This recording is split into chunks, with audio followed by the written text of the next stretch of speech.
Hoy quiero empezar con algo muy personal.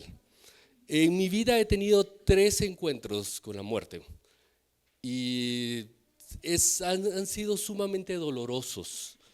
Yo ya no tengo ni papá ni mamá. Mi mamá murió cuando yo tenía 21 años. A ella le diagnosticaron cáncer y fue un cáncer sumamente difícil, fue agónico para ella, varios años luchando contra la enfermedad y al final de 3 años más o menos, ella perdió la vida de una forma agónica. Luego, mi segundo encuentro con que todos vamos a encontrarnos con la muerte, fue con mi nana. Yo tuve una nana que me cuidó desde muy pequeño, desde que yo era bebé, y ella comenzó a enfermarse de diabetes. Pero ella no se cuidaba, hermanos. O sea, no le gustaba cuidarse. Y nosotros siempre le decíamos, no come dulces, no coma pan, etcétera. Pero cuando íbamos, mirábamos el pan debajo de la almohada, mirábamos. Y así. Y entonces, agónicamente también comenzó a decaer su cuerpo hasta que murió. Y la última, y sí, va a ir mejorando mi historia, pero ahorita se oye muy triste. La última fue con mi papá. Mi papá murió en COVID en el 2022. Él tuvo una enfermedad cardíaca e ingresó al hospital. Pero cuando ingresó al hospital, se enfermó de COVID y comenzó a decaer. Hasta el punto de morir. Fueron 2 semanas de estar luchando con la enfermedad. Y hermanos, en medio de estas me di cuenta de que muchas veces mi corazón comenzó a preguntarse y preguntarle a Dios, Dios, ¿qué estás haciendo con nosotros? ¿Por qué pasa tantas cosas? ¿Y por qué tengo que enfrentar esto? Y aún más que simplemente la situación específica, me dolía pensar que el Señor Jesús estaba en silencio delante de nosotros. Parece que no nos quería hablar, parece que estaba lejano a nosotros, parece que Jesús tenía un tiempo distinto para tratar con nosotros conforme al tiempo que yo creía que Él debería de tratar. Así que en medio de todas estas situaciones, mi corazón se levantaba con dudas. Jesús, ¿por qué tardas tanto? Jesús, ¿por qué no haces ahora lo que yo te estoy pidiendo? Jesús, por favor, contéstame. Así que si tal vez hoy has luchado con esas mismas preguntas, tal vez hoy vienes igual preguntándote, Jesús, ¿por qué tardas tanto? Jesús, ¿por qué no me contestas? El pasaje de hoy es para ti. El pasaje de hoy es para aquellos que luchan con el tiempo de Jesús. Vamos a leer Lucas 8, 40 al 56. Acompáñenme en su Biblia. Esta es una historia muy conocida, pero tiene tanto que enseñarnos hoy. Lucas 8, 40 al 56. La palabra de Dios dice: cuando Jesús volvió, la multitud lo recibió con gozo, porque todos los que habían estado esperando. Entonces llegó un hombre llamado Jairo, que era un oficial de la sinagoga. Cayendo a los pies de Jesús, le rogaba que entrara a su casa, porque tenía una hija única, como de 12 años, que estaba al borde de la muerte. Pero mientras él iba, la muchedumbre lo apretaba. Y una mujer que había tenido un flujo de sangre por 12 años y que había gastado en médicos todo cuanto tenía, sin que nadie pudiera curarla, se acercó a Jesús por detrás y tocó el borde de su manto, y al instante cesó el flujo de sangre. Y Jesús preguntó: ¿quién es el que me ha tocado? Mientras todos lo negaban, Pedro dijo, y los que con él estaban: Maestro, las multitudes te aprietan y te oprimen. Pero Jesús dijo: alguien me tocó, porque me di cuenta de que había salido poder de mí. Al ver la mujer que ella no había pasado inadvertida, se acercó temblando y cayendo delante de él, declaró en presencia de el pueblo la razón por el cual lo había tocado y cómo al instante había sido sanada. Y él le dijo: hija, tu fe te ha sanado, vete en paz. Mientras Jesús estaba todavía hablando, vino alguien de la casa de Jairo, oficial de la sinagoga, diciendo: tu hija ha muerto, no molestes más al maestro. Pero cuando Jesús lo oyó, le respondió: no temas, cree solamente, y ella será sanada. Al llegar Jesús a la casa, no permitió que nadie entrara con él, sino solo Pedro, Juan y Jacobo, y el padre y la madre de la muchacha. Todos la lloraban y se lamentaban, pero él le dijo: no lloren, porque no ha muerto, sino que duerme. Y se burlaban de él, sabiendo que ella había muerto. Pero él la tomó de la mano, clamó diciendo: niña, levántate. Entonces le volvió a ella su espíritu y se levantó al instante. Y Jesús mandó que le dieran de comer. Sus padres estaban asombrados, pero él les encargó que no dijeran a nadie lo que había sucedido. Esa es la bendita palabra del Señor. El Evangelio de Lucas es un libro que es toda la vida, biografía de Jesús, pero es el más largo del Nuevo Testamento y comprende más o menos el 14% de todo el Nuevo Testamento. Es decir, Lucas escribió no solamente el Evangelio de Lucas, sino también escribió Hechos. Hechos compone más o menos el 13% del Nuevo Testamento. Entonces Lucas escribió el 27% del Nuevo Testamento. Muchas veces creemos que el que más escribió es Pablo, porque Pablo tiene muchas cartas, pero el que más escribió en el Nuevo Testamento es Lucas, por cantidad de palabras. En cantidad de libros sí, Pablo es más prolífero, pero en cantidad de palabras Lucas escribe más. Lucas es un escritor que escribe con un griego elegante, con amplitud de vocabulario y con un cuidado de un hombre que es un historiador cuidadoso y un teólogo profundo. Por eso alguien dijo que el Evangelio de Lucas es el libro más bello jamás escrito. Y de verdad estudiarlo profundamente, uno se da cuenta que Lucas es muy intencional en su estructura y la forma como está colocando sus historias. Sus historias no son al azar y tampoco son cronológicas, o sea, tal vez pasaron de cierta manera con respecto al tiempo, pero no, él tiene un propósito en mente cada vez que coloca una historia. Y entonces coloca historias a veces entrelazadas, como las que leemos hoy. Esta historia está puesta en el Evangelio de Lucas en un lugar especial. No la puso Lucas al azar ahí en su Evangelio. Para poder entender estos versículos tenemos que entender el contexto, porque si no vamos a aislarlos simplemente. Entonces, ¿qué está pasando en Lucas ahorita en el Evangelio? Jesús está en su ministerio en Galilea.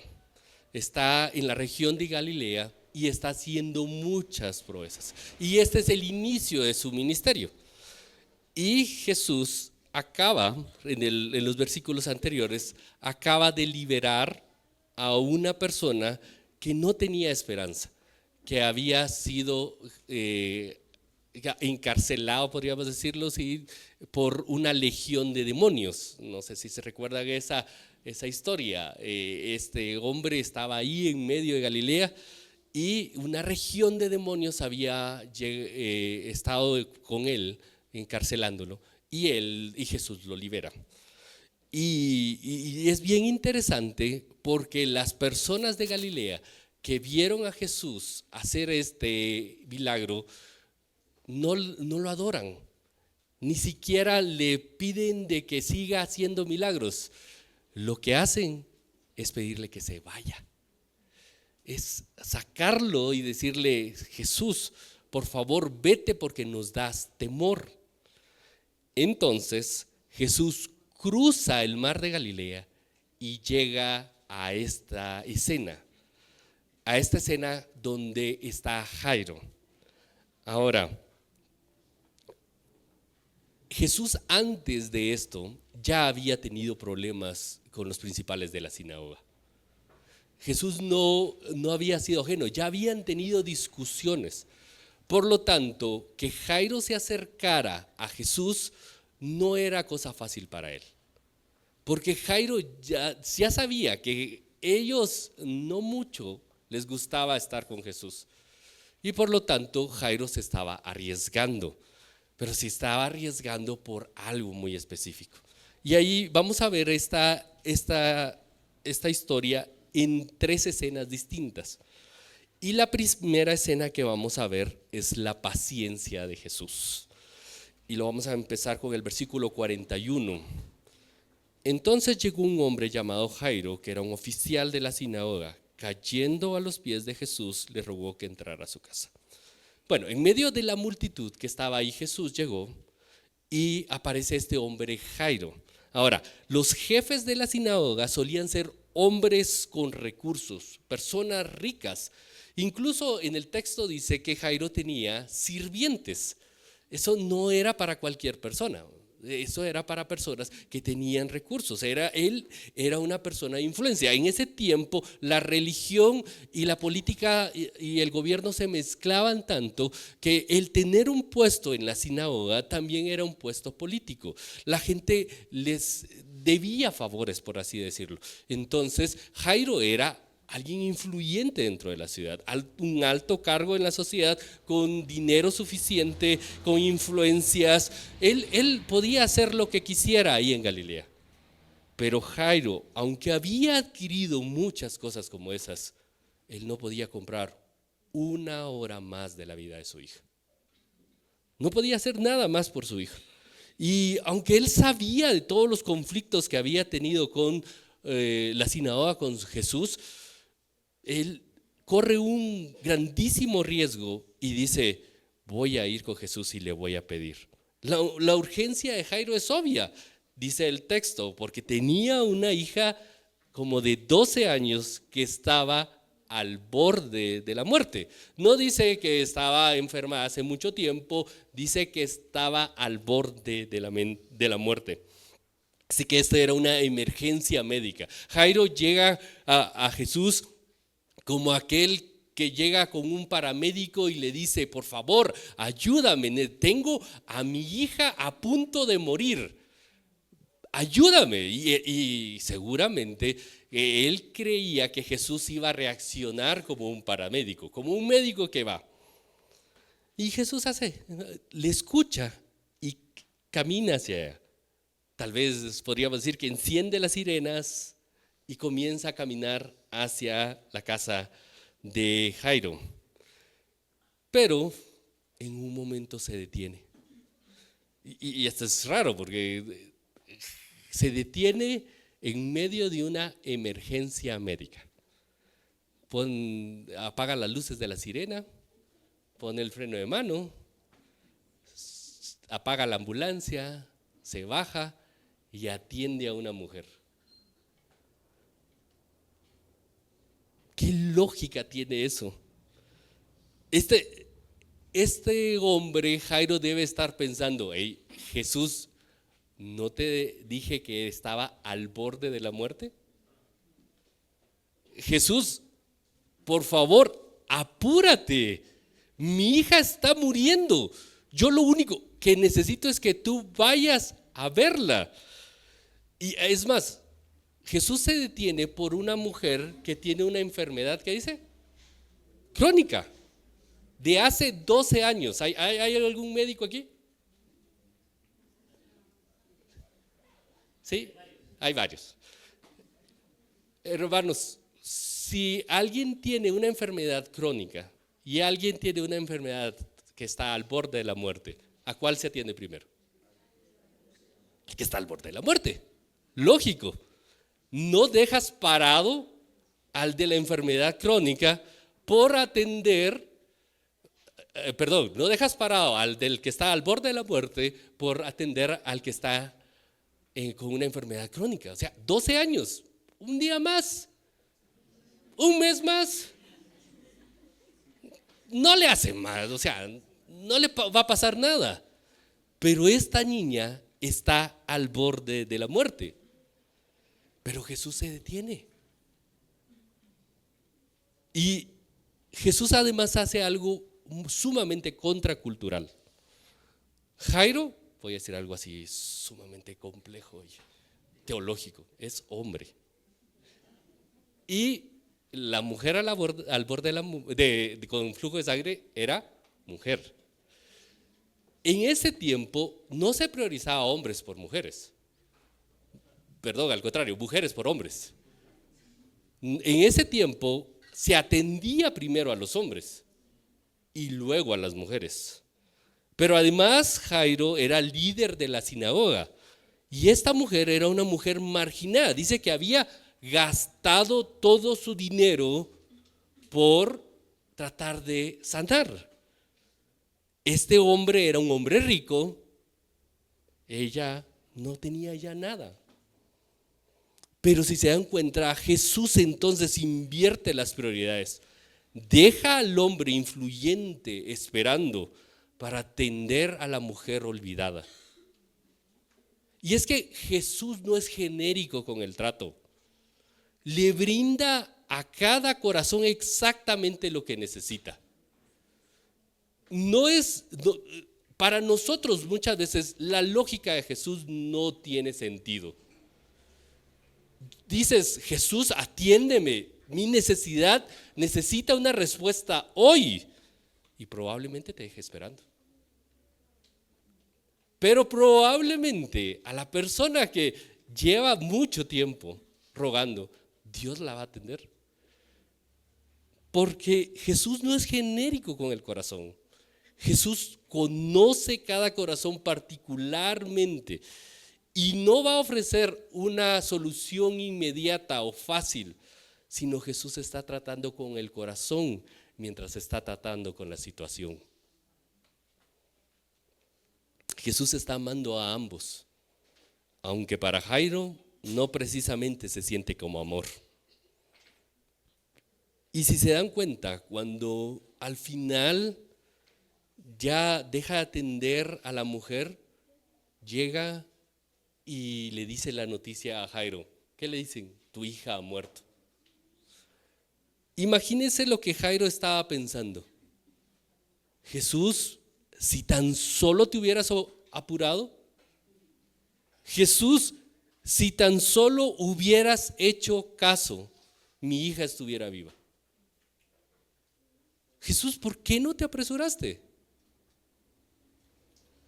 Y yo me imagino a Jesús en esa frase que le dice, no temas, cree solamente y ella será sanada. Decirla con una sonrisa, en paz. Jesús no tenía prisa, Jairo tenía prisa. ¿Alguna vez te has sentido como Jairo? ¿Alguna vez te has sentido que le dices a Jesús, Jesús, ¿por qué tardas tanto? Tal vez no lo dices en voz alta porque te da pena y porque parece muy irreverente, pero lo dices en el fondo de tu corazón. ¿Por qué en medio de la enfermedad no haces algo, Señor Jesús? ¿Por qué en medio de la escasez, en medio de tener que pagar una factura tras otra, Jesús, ¿por qué no haces algo? O tal vez en medio de relaciones rotas, cuando hay familiares que ya no te hablan, amigos que eran antes amigos y ahora ya realmente la relación está sumamente quebrantada, y tú has orado muchas veces por eso, pero parece como que Jesús no te escucha. Parece como que Jesús tiene un tiempo distinto totalmente al tuyo. Tal vez hoy te has sentido igual que Jairo. Pero es que la paciencia de Jesús es una prueba para nuestra paciencia. La paciencia de Jesús siempre es un acto de amor, nunca es un acto de destrucción. La paciencia de Jesús es un acto de amor y está formando nuestra paciencia. Jairo quería que llegara y simplemente había llegado por un milagro. Simplemente había llegado porque sanara a su hija. Pero Jairo no sabía que iba a recibir algo mucho más grande que un milagro. iba a recibir fe en Cristo Jesús. Eso es mucho más grande que el milagro que él estaba esperando. Pero él tenía que esperar. Mark Rogop es un libro que se llama Nubes Oscuras, Misericordia Profunda. Se las recomiendo, muy buen libro. Él dice una frase: el dolor es un maestro incómodo pero útil. Puede despertarnos a las verdades de nuestra vida que preferimos ignorar. Y Juan Calvino en su comentario de Romanos dice: Dios nunca concede a sus hijos lo que les ha prometido de una manera inmediata, sino que los mantiene en la esperanza para ejercitar continuamente su fe y paciencia. Y Jesús hace eso muchas veces a lo largo de su vida. ¿Se recuerdan cuando Lázaro murió? Jesús le dice a Marta le dice a Jesús: Señor, si hubieras estado aquí, mi hermano no habría muerto. Y es que a veces no creemos que Jesús no tiene ninguna buena razón para hacernos esperar. Creemos que Jesús está siendo destructivo con nosotros al hacernos esperar. Pero la historia de Jairo nos muestra que Jairo llegaba por una sanidad y recibió una resurrección. Así que cualquier cosa que tú crees que le estás entregando a Jesús, Él te la devolverá muchísimo mayor, porque te devolverá fe en Él. Mientras espera, Dios está desarrollando tu paciencia y tu fe. Y eso es muchísimo mejor que un milagro. Jairo necesita confiar en la paciencia de Jesús. Jairo necesita oír: no temas, Jesús gobierna sobre la muerte.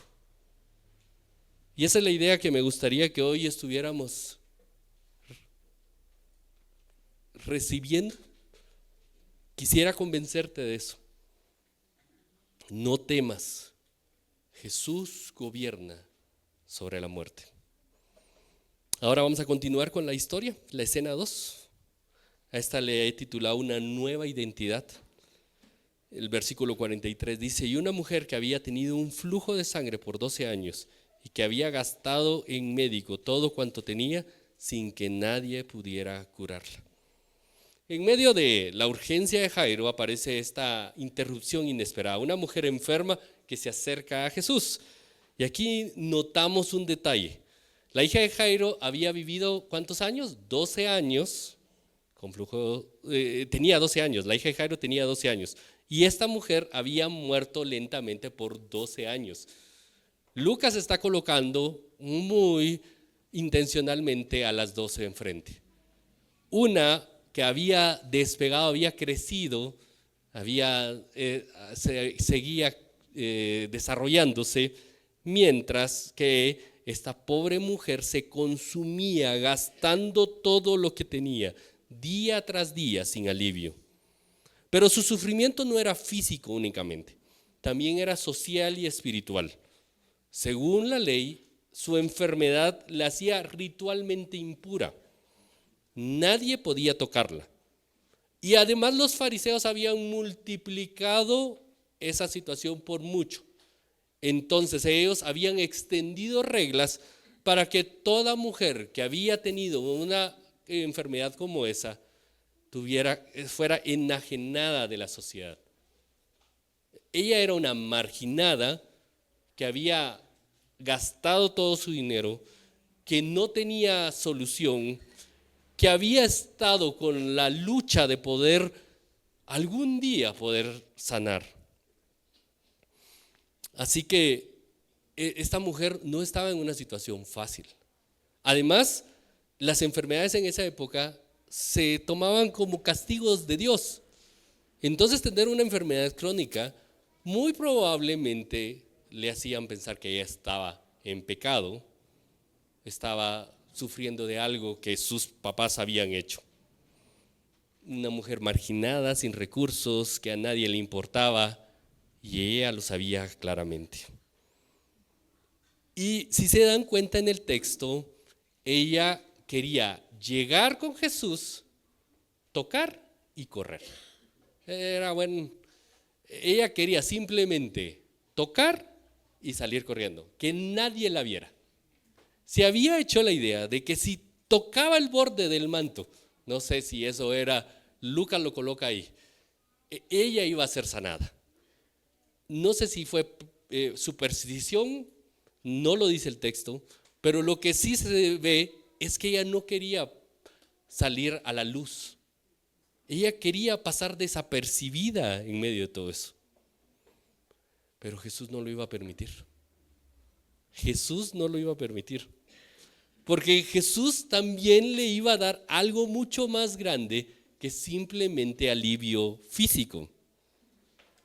Entonces la mujer viene, toca el manto de Jesús y es sanada.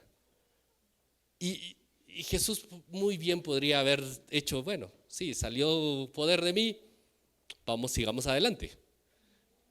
Pero Jesús, ¿qué hace? Se detiene y comienza a buscarla. En tono irónico, Pedro le dice: maestro, la multitud te aprietan y te oprimen y tú preguntas ¿quién me ha tocado? O sea, mira toda esta cantidad de personas. No vas a estar buscando a una sola persona en medio de todo esto. Pero Jesús la comienza a buscar. A una mujer que nadie la había buscado antes. A una mujer que había sido desechada y marginada años tras años. Un hombre ahora se detiene y la busca.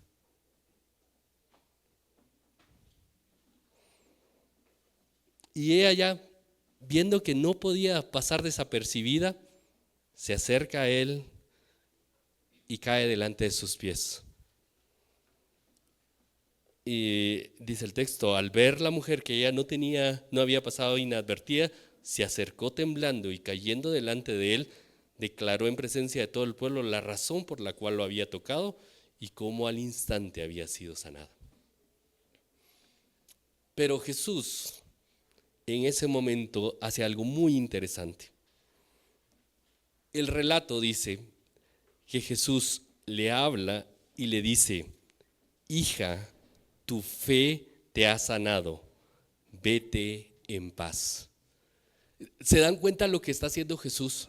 En medio de todo, el hombre que tal vez esta mujer nunca había tenido la atención de un hombre, él se detiene y le llama hija. Hija. Esta mujer era considerada, fue marginada, y ahora Jesús la trae a su familia. En ningún otro lugar de los evangelios llaman a una mujer como hija. Esta es la única en el momento que lo hace de forma explícita. Entonces, Jesús no simplemente está sanándola, sino la está restaurando su identidad. Ahora ella ya no es desechada, ahora ella ya no es marginada, ahora ella es hija de un buen padre. Ahora ella tiene a dónde correr. Antes ella no tenía con quién ir. Ahora ella tiene a un buen padre que cuida por ella. Y la palabra que Jesús usa ahí no es simplemente sanada, sino salvada. Ella llegaba por una bendición física y termina recibiendo fe en Cristo Jesús. Termina siendo salvada. ¿Y no es lo que nosotros necesitamos, hermanos, para enfrentar la muerte? Cuando la muerte llegue a nuestras vidas, porque todo mundo va a enfrentar la muerte un día, algo que necesitamos es tener nuestra identidad firmemente arraigada en Cristo Jesús. Lo leímos hoy en 1 Corintios. Nada nos puede separar del amor de Dios que es en Cristo Jesús. Él ya ha vencido la muerte. Y si estamos en Cristo Jesús, somos hijos de Él. Así que cuando llegue la muerte a tu vida, tú le puedes decir a tu corazón: no temas, porque tu identidad no la adquiriste, tú la recibiste por gracia. No temas, porque tu identidad no depende de tus obras, depende de la gracia de Cristo. Cuando la muerte llega, dile: no temas, porque tú eres hijo, amado, salvado, y eres parte de una familia y tienes un buen Padre que vela por ti. Cuando la muerte llegue, no temas, porque Jesús gobierna sobre la muerte. Sinclair Ferguson dice: ser llamado hijo de Dios es el título más alto que un ser humano puede recibir. No es una metáfora piadosa, es la realidad más segura que define al creyente en la vida y en la muerte. Eso es la realidad más segura que tú tienes. Es lo que más te define en esta vida. Eres hijo de Dios. Y por eso, por más cosas que enfrentes, aunque enfrentes la mismísima muerte, tu vida está segura en las manos de un buen Padre. No temas, Jesús gobierna sobre la muerte. Y esto me lleva entonces a la tercera escena. A esta le he colocado la mano de Dios como título. Mientras todo eso ocurría, y la multitud y la sanidad de la mujer, ya vimos que llegaron las malas noticias a Jairo. Le dicen: tu hija ha muerto, no molestes más al maestro. Y imagínate esa escena en el corazón de Jairo. Él se desploma, sus fuerzas se apagan, la esperanza desaparece, pero Jesús le dice: tranquilo, cree solamente. Y en otras palabras, Jesús le dijo: sigue caminando, vamos, yo te acompaño, estoy contigo. Y Jesús llega entonces a la casa. Todos lloran, todos se lamentan, la atmósfera está de desesperanza, pero Jesús entonces entra en la habitación, saca a todos y pronuncia una frase que es rara, desconcertante. Él dice: no lloren, porque no ha muerto, sino que duerme. Nadie entiende realmente esa frase porque todos saben que la niña estaba muerta. Lucas era un doctor y por lo tanto él sabía exactamente cuando alguien moría. Incluso él dice en el versículo 53: entonces le volvió a ella su espíritu y se levantó al instante. Ese era un término que los judíos creían que cuando uno moría, el espíritu salía del cuerpo. Entonces, Lucas está tratando de ser muy intencional en decir: esta niña estaba muerta, no tenía pulso, no había respiración, no había esperanza, ya, muerta completamente.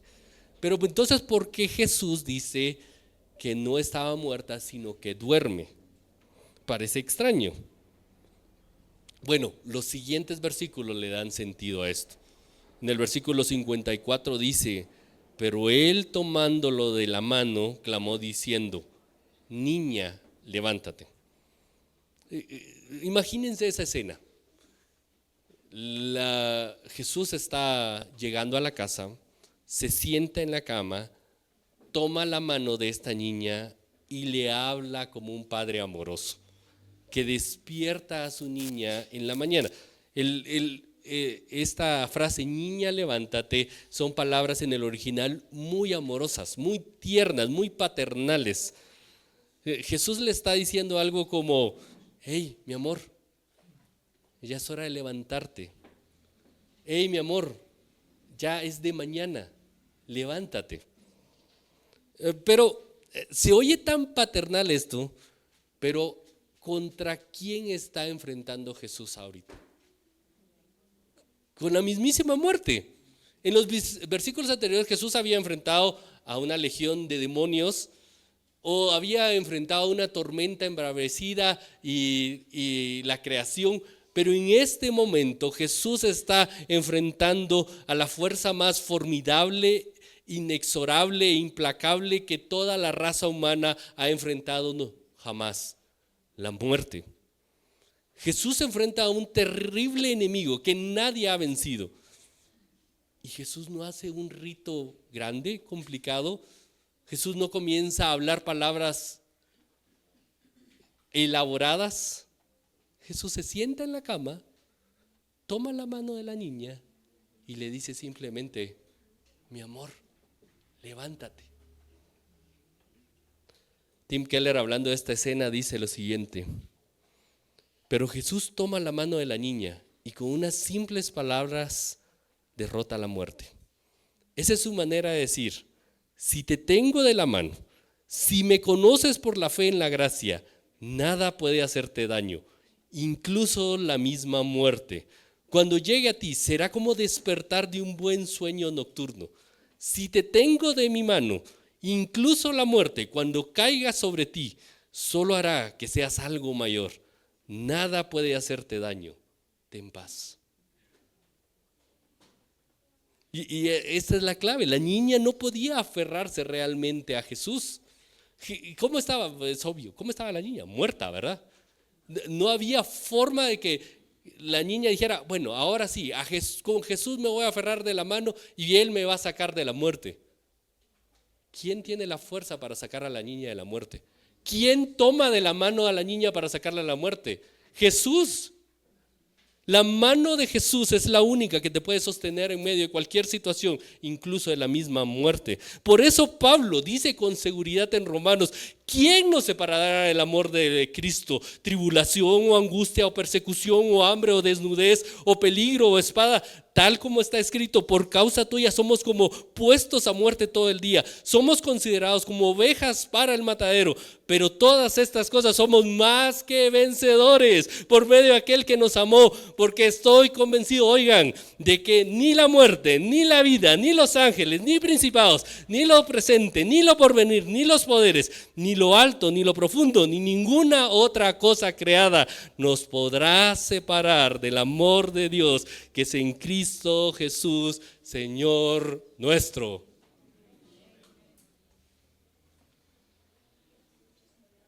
Nada, hermanos. Nada que enfrentes en esta vida te podrá separar del amor de Cristo. Así que cuando estés enfrente de la muerte, toma. No tienes que preocuparte ni siquiera de tomarte de la mano de Jesús. Él tomará tu mano. Ahora, ¿por qué Jesús puede tomarnos de la mano en medio de la muerte? ¿Por qué Jesús puede hacer eso? Y el Nuevo Testamento nos dice que es porque Jesús soltó la mano de su Padre cuando estaba en la cruz del Calvario. En la cruz del Calvario Jesús buscó la mano de su buen Padre. Él estaba enfrentando el mismo enemigo que estaba enfrentando esa vez, la muerte. Y Jesús, entonces, en ese momento de desesperación, cuando no solamente estaba la muerte ahí presente, sino todo el juicio del pecado sobre toda la humanidad, Jesús clama y dice: Dios mío, ¿por qué me has abandonado? Y en ese momento Jesús sintió que su Padre lo abandonaba. En ese momento Jesús sintió que su Padre soltaba su mano. Y es que nosotros podemos confiar en que Jesús nunca nos va a soltar, porque Jesús sintió lo que nosotros nunca vamos a sentir. Jesús sintió que su Padre lo abandonó y soltó su mano, pero nosotros nunca vamos a sentir que vamos a ser soltados de la mano de Jesús. Porque Él fue el que pagó ese castigo por nosotros. Él fue soltado para que nosotros nunca fuéramos soltados, jamás. Él fue desechado, abandonado, para que nosotros nunca seamos desechados o abandonados. Así que tu Rey, tu Señor, tu Padre, te tiene de la mano segura. Cuando la adversidad llegue, cuando las circunstancias difíciles lleguen a tu corazón, cuando Dios esté formando paciencia en tu vida, o cuando incluso la misma muerte esté cercana a ti, dile a tu corazón: no temas, Jesús gobierna sobre la muerte. Y Jesús es un rey soberano, eterno, glorioso, y en su mano estás seguro. En su mano tienes paz, gozo, tienes todo lo que tu alma necesita. Así que confía en que Él te tiene. Y quiero terminar con esto. Tal vez para ti o tal vez para hoy, fue un sermón incómodo, porque hace tiempo que no reflexionaba sobre la muerte. Regularmente los que ya no somos tan jóvenes, ya vemos la muerte más cercana. Pero a veces los jóvenes no reflexionamos. Creemos que la vida siempre va a ser la misma, siempre vamos a estar en esta tierra y siempre vamos a estar bien. Y tal vez escuchaste el sermón y dices: qué feo empezar un sermón hablando de la muerte de todos los familiares que tuvo el pastor. Sí. Y tal vez hoy escuchaste y te quedas con la pregunta: ¿yo voy a tener que enfrentar eso? Sí, lo vas a tener que enfrentar. Y lo que hoy te pido es que si tú hoy tal vez no has entregado, no le has dado le has permitido que el Señor te dé esa seguridad de que eres hijo, que estás en su mano, que lo hagas. No sé en qué condición vino tu corazón hoy. No sé si tienes la seguridad de que si estás hoy, que si mueres hoy, y si estás enfrente de tu Creador, hoy tienes vida eterna y paz para con Dios. Pero si no estás seguro, hoy te invito a que reflexiones y que acabes con todas tus cercos que has puesto y que puedas entregar al Señor tu vida sin restricciones.